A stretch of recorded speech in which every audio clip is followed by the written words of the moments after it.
everyone, it's Penny Black and Jill Foster here with another PB&J card class, and this is actually the sixth in my Handmade Holiday video series where I'm sharing with you my personal design process that helps me limit my supplies, make a lot of cards, but keep my motivation high, avoid decision fatigue, and kind of avoid that blank canvas, blank card, I don't know where to start feeling. And so when I am creating in this way, what I like to do is kind of pick a featured element and then focus all of my card making about 3 to 6 cards just around that one featured element, and then I move on to something new before I get bored with it. So for today's video, my featured element is brushstroke stamping, and I've done a lot of cards already, like the last two, the postage stamp and the cutesy cards, where I was doing a lot of hand painting. So I was ready to mix things up and change things up. So after I've picked my featured elements, I'm going to gather and also limit my supplies, which really helps with decision fatigue. So in my photo box, here is what I have gathered together. I'm going to focus on just one brushstroke stamp. This is Penny Black's new Simply stamp. This is a really great one if you're new to brushstroke stamping. I'm also going to use the Stick and Shine designs for my sentiments. So I have my sentiment shine set, my foil, and my applicator tool, and that will be how I will add my sentiments on these. So you can see I'm just narrowing down what I'm going to be reaching for. I've also grabbed the background stamp, music background, and our stencil set. And I'm going to be stamping onto Strathmore Bristol smooth paper. I know you guys have asked to see the actual packaging for the paper, so there you go. Once I've gathered everything up, I'm going to do batch or assembly line style as much as possible as I make these cards. So I do have off camera there a cup of water, my paintbrush, and a paper towel. And here I am stamping on that Strathmore smooth paper, and I'm inking my stamp with a water soluble ink pad. So I'm using Distress ink pads. I'm going to work section by section. I've stamped that down, and then with that paintbrush that I have handy right off to the side, I'm going to just very lightly blend out what I've stamped. Now that smooth Strathmore paper is going to make that really easy to do. Next, I'm going to move up and I'm going to put my Distress ink onto the leaves. If I get it on a berry or a place I don't want it, I'm just going to wipe it off with my finger. You could also have a paper towel handy if you wanted to do that. The little mini ink pads work really well for that. So I've stamped that down, and remember I have that paintbrush handy. I'm going to dip it in the water, pat it on the paper towel so it's not too wet, and then I'm just going to paint right over the top and lightly blend that. And this is called brushstroke stamping because when you are done, it looks like you just have this hand-painted image. So instead of stamping an outline and coloring it in, you're actually putting your ink onto the stamp. The stamp has those brush strokes for you. And then having that paintbrush handy on the side just helps blend that out and give it more of a smooth watercolor look, which is what I prefer. Now you can also add your ink to your stamp using markers. But I find the ink pad, whenever possible, if it's a larger area, just puts down sort of a flatter, smoother application of ink.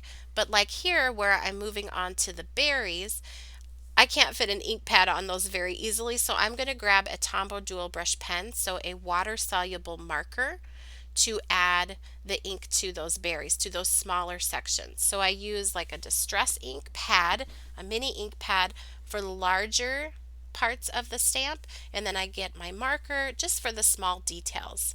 Again, I had that paintbrush and water handy that I could go in and just lightly blend that.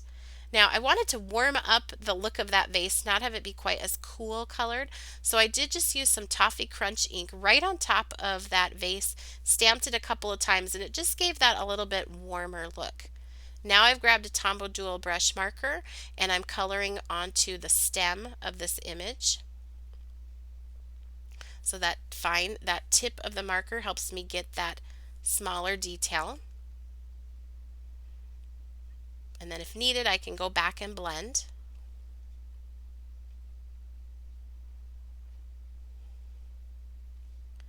Now I colored just a little bit with that marker onto my MISTI. You could also use an acrylic block, and just to pick that up with my paintbrush and add a little bit of that darker color on the berries.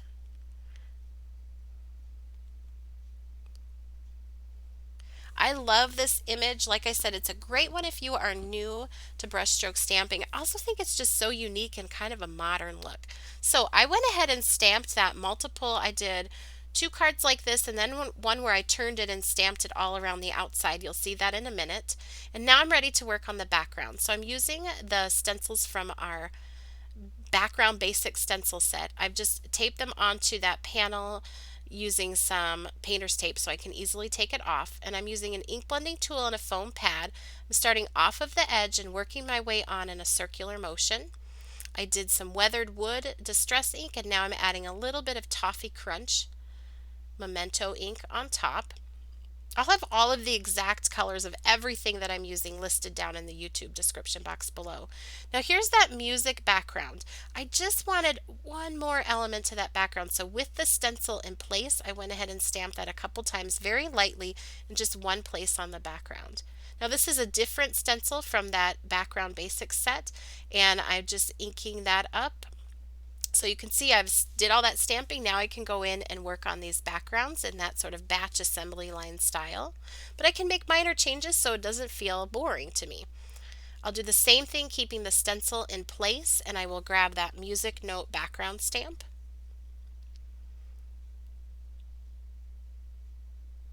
And then I will stamp that with the stencil in place, just very lightly.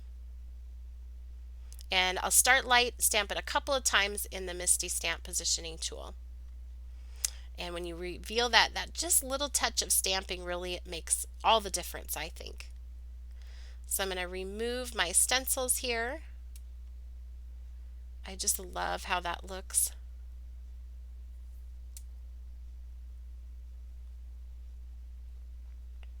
And now I'm going to grab my Stick and Shine designs. This is the Sentiment Shine. I'm going to just trim out one of the sentiments that I want. I'm going to remove the backing sheet. So this allows you to add a foiled sentiment without any heat or expensive tools. It's going to do kind of like a rub-on. It's going to transfer that sticky design onto the card. These work beautifully with that Bristol smooth paper as well. I'm going to peel that up, and then I'm going to lay down my foil, shiny side up, and then rub that with the applicator tool. You could also use your finger or like a credit card to do that. And then peel off that foil, and now you have this beautiful foiled sentiment, which I think is just exactly what this simple card needs. Here I'm going to use another one of those from that same Sentiment Shine Stick and Shine design. And I'll link up a video down below if you want to see more all about the Stick and Shine designs. I'm going to peel that off and lay the foil shiny side up and add my sentiment. There you can see that beautiful red shine to go with those berries. So here is a look at the cards that I've created using this featured element of brushstroke stamping. I just love how these turned out. I think they're just very simple and have that modern look to them. And then on this next card, kind of a bonus here, I used that same brushstroke stamp, but I stamped it going around the perimeter of the card and then added my stenciling in the middle and my sentiment in the middle as well, and just embellished with a few pearls. So here is another look at those cards. It's so hard to capture the beauty of that foiled design on camera, but I'll try my best here to give you a look at some of that shine.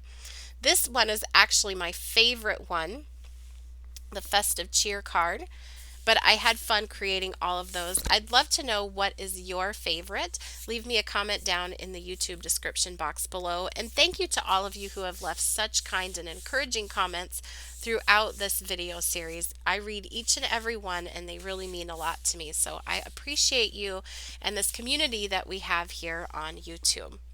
If you enjoyed today's video, make sure that you're subscribed to our channel and also give it a thumbs up.